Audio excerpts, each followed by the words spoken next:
This geometry is the corner of a cube.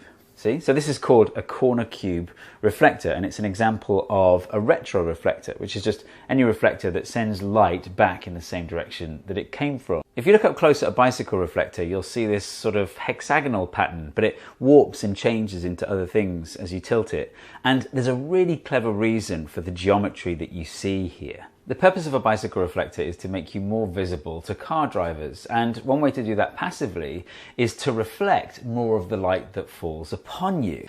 Mirrors work in this really predictable way. The angle of incidence always equals the angle of reflection. In other words, you don't have much control over where the reflected light goes. What you really want is for most of the light being reflected off you to end up in the eyes of the car driver. So how do you achieve that? Well, if you take two hinged mirrors and set them at 90 degrees to each other like this, or a quarter tau radians, then when I shine a laser into these two mirrors, the returning beam is always at exactly the same angle as the incoming beam. It doesn't matter how I change the angle of the incoming laser beam, the outgoing beam will always match that angle. I could put together a geometric proof to show that it's always true for any angle, or for the purposes of this video I could just do what I like to call a proof by doing it.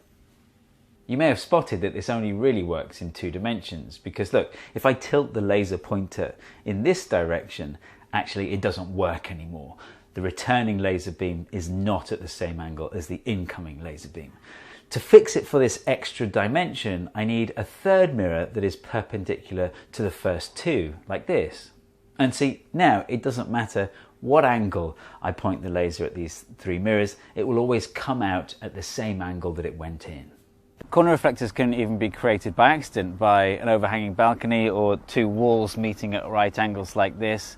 It creates a corner reflector for sound, and anywhere I stand in this area, I can hear my voice coming back to me.